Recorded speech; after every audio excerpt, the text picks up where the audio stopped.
দর্শক, বাংলাদেশে ঢাকা না দিল্লি, ঢাকা ঢাকা এই স্লোগানকে যারা প্রতিষ্ঠিত করলো, যারা ভারত বিরোধী রাজনীতি এদেশে প্রতিষ্ঠিত করলো, যারা প্রকাশ্যে এখনো বলছে যে ভারতের চোখে আমরা সবথেকে বড় শত্রু, তারা যখন তাদের সেই আদর্শের জায়গা ভুলে ভারতীয় গরু নিয়ে, ভারতীয় গরুর ভাগ বাটোয়ারা নিয়ে সরকারি দল বিএনপির সঙ্গে মারামারিতে লিপ্ত হয়, তখন আমরা কি স্লোগান দিতে পারি? গরু না মানুষ? গরু গরু এটা নাকি কোন স্লোগান হতে পারে? চলুন একটু এই মেটিকুলাস ব্যাপারটা একটু উত্তরবঙ্গের কুড়িগ্রাম জেলা থেকে জেনে আসি, যেখানে ভারতীয় গরুর ভাগ বাটোয়ারা নিয়ে জামাত বিএনপির সঙ্গে করছে মারামারি, কাড়াকাড়ি। সেই আলোচনাই করবো এই ভিডিওতে। থাকবেন পলিটিক্স টিভির নিয়মিত আয়োজনে।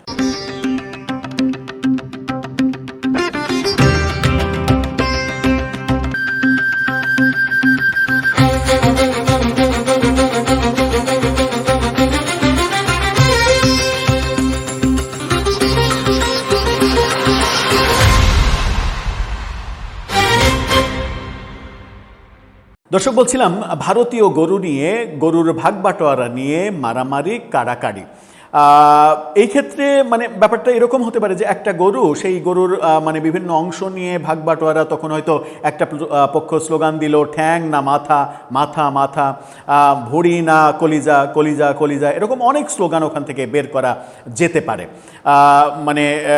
কিন্তু সেই ব্যাপারগুলো যেহেতু স্বার্থের ব্যাপার, সেহেতু আমরা তখন ভুলেই যাব যে এটা ভারতের মালটা, ভারত থেকে এসেছে, সুতরাং এই মালটা নিয়ে কাড়াকাড়ি করা যাবে না। এবং এই কাড়াকাড়ির খবর যদি রাষ্ট্র হয়ে যায়, গণমাধ্যমে প্রকাশিত হয়ে যায়, তাহলে মান সম্মান ইজ্জত কিছুই থাকবে না। যদিও মান সম্মান ইজ্জত এই ভাবনাটা সবার সব সময় থাকে না। কুড়িগ্রামে কি ঘটল ভারতীয় 10টা গরু নিয়ে? চলুন একটু শিরোনামটা দেখে নিই ইন্ডিপেন্ডেন্ট টেলিভিশনের। সেখানে বলা হচ্ছে ভারতীয় গরুর ভাগ বাটোয়ারা নিয়ে বিএনপি জামাত মারামারি। বিএনপি করতেই পারে, কারণ বিএনপি এখন অন্তত প্রকাশ্যে ওই ভারত বিরোধী রাজনীতি করে না। কিন্তু জামাত, কদিন আগেই তো জামাতের আমির বললেন যে ভারতের চোখে জামাত সব থেকে বড় শত্রু।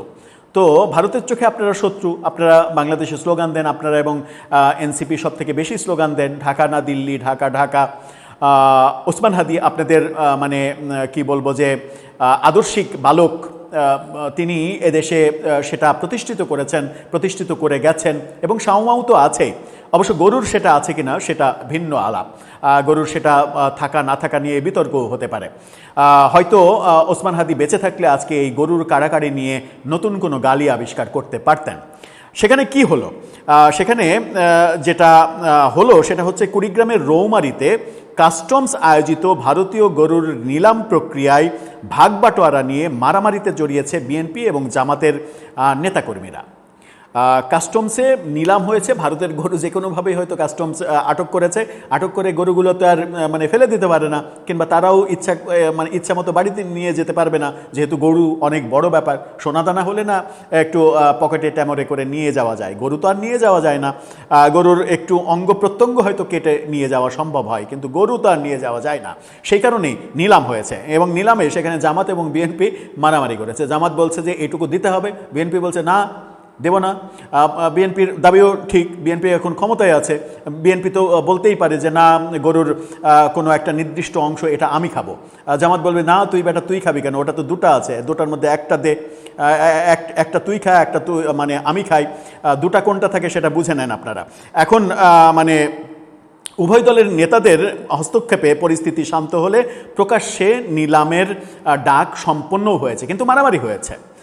সেখানে মজার ব্যাপার হচ্ছে যে কথাটা বললাম যে দুইটা আছে, দুটার মধ্যে একটা তুই নে, একটা আমি খাই, তাহলে ওই যে মাঝখানে লম্বা যেটা, সেটা কে খাবে, সেটাও একটা বড় ব্যাপার, সেটাও মারামারির একটা ব্যাপার হতে পারে।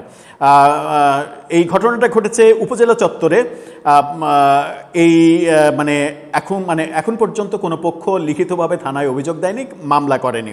দুপক্ষের নেতারা বসে বিষয়টি মীমাংসার চেষ্টা করছে বলে স্থানীয় সূত্র বলছে। কিন্তু প্রকৃত ঘটনাটা কি হয়েছে? প্রকৃত ঘটনাটা হচ্ছে, প্রত্যক্ষদর্শীরা বলছেন যে রৌমারী উপজেলা চত্বরে স্থানীয় কাস্টমস কার্যালয়ের তত্ত্বাবধানে 10টি ভারতীয় গরু প্রকাশ্যে নিলামে বিক্রির ব্যবস্থা করা হয়। এখন গরুটা ষাঁড় গরু নাকি মহিলা গরু সেটা আমরা জানি না। এই সময়ে বিএনপি ও তার অঙ্গ সংগঠনের নেতাকর্মী এবং জামাত ও তার অঙ্গ সংগঠনের নেতাকর্মীরা নিলাম স্থানে উপস্থিত হয়ে সমঝোতার ভিত্তিতে নিলাম প্রক্রিয়ায় অংশ নিয়ে লভ্যাংশ ভাগ বাটোয়ারার চেষ্টা করেন। অর্থাৎ কোনো ক্যাচাল নাই, নিলাম করলে তো দাম বাড়তে বাড়তে অনেক দাম হয়ে যাবে, সুতরাং আমরা সমঝোতা করি, কম দামে এটা কিনে বিক্রি করে যে টাকা হবে, লাভ হবে, সেই লাভটা আমরা ভাগ বাটোয়ারা করে নিই। খুব দারুণ একটা ব্যাপার, মানে রাষ্ট্রের কোষাগারকে ফাঁকি দেওয়ার একটা অসাধারণ ব্যাপার। এই কৌশল তো ব্যবসার কৌশল, এটা অন্যায় না। জামাতের নেতাকর্মীরা 50 ভাগ লভ্যাংশ দাবি করে।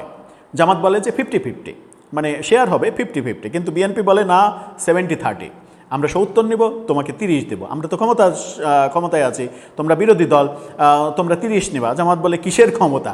ক্ষমতায় তো আমরাও আছি, আমাদের 50% দিতে হবে, তা না হলে হবে না। তা না হলে হয়তো ওখানে আবার স্লোগান হবে ঢাকা না দিল্লি, দিল্লি না ঢাকা, ঢাকা, এরকম স্লোগান হবে। সেখানে আবার গরুর অঙ্গ প্রত্যঙ্গ নিয়েও স্লোগান হতে পারত, কিন্তু সেগুলো হয়নি। আবার সেখানে সিসি ক্যামেরাও বোধহয় ছিল না। সিসি ক্যামেরা থাকলে এরকমটাও দেখা যেত যে গরুর বিশেষ অঙ্গ প্রত্যঙ্গে কেউ সেগুলো ধরে কাড়াকাড়ি করছে কিনা। সেই দৃশ্যগুলো আমরা যদি সিসিটিভির ফুটেজে দেখতে পারতাম, তাহলে আমাদের জন্য একটা সিনেমার বিনোদন হতো। আমরা হয়তো খেতে খেতে অনেকেই তো গোপাল ভাঁড় দেখতে দেখতে খাই, তো গোপাল ভাঁড় দেখতে দেখতে না খেয়ে ওই অঙ্গ প্রত্যঙ্গ টানাটানি দেখতে দেখতে খেলেও একটা মজা পেতাম, গোপাল ভাঁড়িও মজা পেতে পারতাম। সমঝোতা ভেস্তে যাওয়ার ঘটনা, মাহবুব আলম নামে ছাত্র শিবিরের এক সাবেক নেতা মোবাইলে ভিডিও ধারণ করতে চাইলে বিএনপির নেতাকর্মীরা তাকে ধাক্কা দিয়ে সরিয়ে দেয়, সেখানেই মারামারি শুরু হয়। পরে উভয় দলের উপজেলা নেতারা ঘটনাস্থলে এসে মারামারি থামান। প্রত্যক্ষদর্শীরা বলছেন যে পরিস্থিতি শান্ত হলে পরে আবার নিলাম হয়। নিলামে কি মানে সমঝোতা হয়েছে জানি না, 50-50 হয়েছে নাকি 70-30 হয়েছে, নাকি এক ধাপ এগিয়ে বলেছে আচ্ছা ঠিক আছে বাবা, আর 10% বাড়াই দিলাম, কিন্তু আমরা সরকারি দল, আমরা 60 নিব, তোমরা 40 নাও। সেই 40 নিতে গেলে আবার যদি মাঝখানে, আমি জানি না যে সেখানে এনসিপির নেতারা ছিল কিনা, এনসিপির নেতারা থাকলে আবার তো বলতো যে না 60-40, 50-50 এগুলো হবে না, 33-33 হবে, মানে 3 জন 33% করে ভাগাভাগি হবে, বাকি 1% ওটাকে নেবে। ওটার জন্য আবার নতুন একটা স্লোগান হয়তো তৈরি হতে পারে। এখানে 5,87,500 টাকায় 10টি ভারতীয় গরু নিলামে বিক্রি হয়। 5,87,000 মানে 60,000-এর একটু কম টাকায় একটা গরু বিক্রি হয়েছে। চিন্তা করেন, একটা গরু, এখন ভারতীয় গরুর সাইজ কিন্তু বিশাল বিশাল সাইজ হয়, 60,000 টাকায় একটা গরু পাওয়া যায়, এত কম দামে তারা কিনেছে। তার মানে হচ্ছে যে প্রায় ডবলের বেশি তারা লাভ করবে।